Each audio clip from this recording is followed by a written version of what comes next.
Hello, I'm Stephen Hill, I'm a farrier. Today I'm going to do a couple of short videos explaining the roles and responsibilities of a farrier, and I'm hopefully going to run through making a shoe and applying it to a horse's foot for you. So first of all, a farrier is somebody who attends to horses' feet. All horses' feet are growing just like your fingernail, and horses are actually evolved, so they are walking on this finger. And this is the fingernail that is now the bottom of that finger that is evolved. This is called the hoof capsule, and this bone is the bone that would be inside there when the horse is walking, and these are the phalanges, the same as these are called in your finger. Now, this foot is on the bottom of the horse's limb to protect the pedal bone, which is this bone here. So this pedal bone is suspended within this hoof capsule, or this foot. Now, a farrier doesn't always have to shoe horses. We can trim them to look after their feet, but mainly my job is putting shoes on horses, and there's three basic reasons why we do that. Protection. Horses that wear their feet excessively will go footsore, so we apply a shoe to hopefully stop them from going footsore and keeping them sound. Traction. This shoe here, this is a road plug. This is a very old shoe. This is designed to give the horse grip, and there's several forms of traction. You get different types of heels. You can have what we call stud holes, which are exactly the same as studs like your football boots. You screw them in, and that's to give horses grip when they're galloping around an event or on wet, hard ground.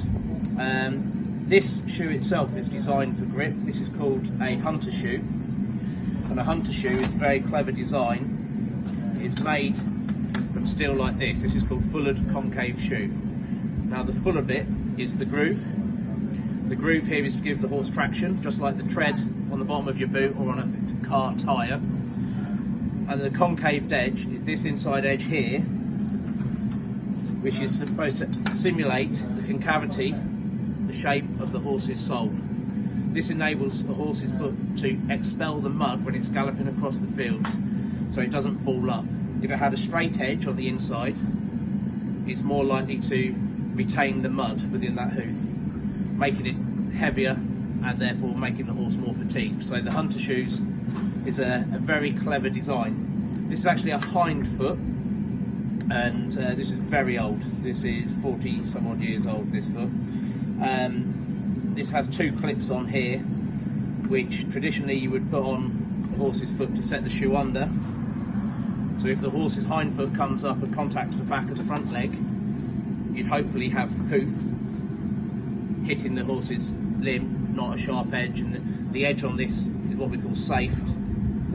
It's taken away with the hammer to reduce the sharp edge in case the horse does knock itself. And again, you probably see on the inside of this shoe, if a horse, what we call brushes, if it interferes with itself, hopefully it will lessen the damage. So I'm going to demonstrate a shoe. You can probably hear the fire burning at the moment. It's a gas fire. I have one piece of steel in there already. This is the other piece. We make them in pairs, and whilst one's getting hot, the other one we work on, and then we swap them over once it cools down. I put a centre dot in here. This is going to be a front shoe. The horse I am making this for, I know this horse, so I've already measured its feet. But normally we all have a little system where we measure the feet, and I would go from the widest part, so this is just under 6 inches, and I go from the centre of the toe to the outside heel, and that is 6 1/4 inches. So together you add them up, that's 12 1/4, and for this particular shoe I would add 1 3/4 inches, so I would probably cut 14 inches,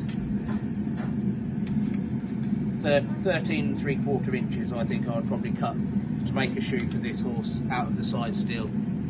Everybody has a different way of working out how much they use, how much steel to cut.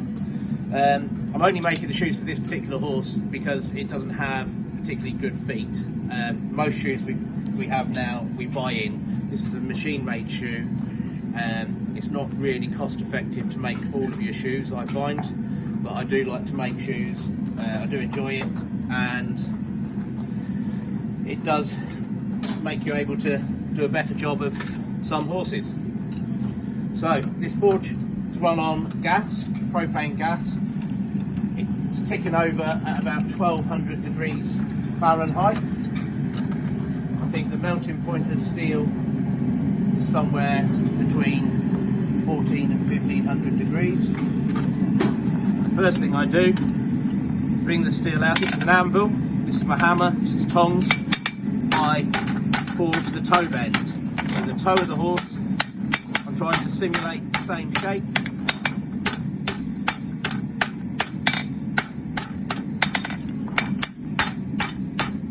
Now this particular horse has, like I say, a issue, so it has an imbalance, so I'm actually flattening one side.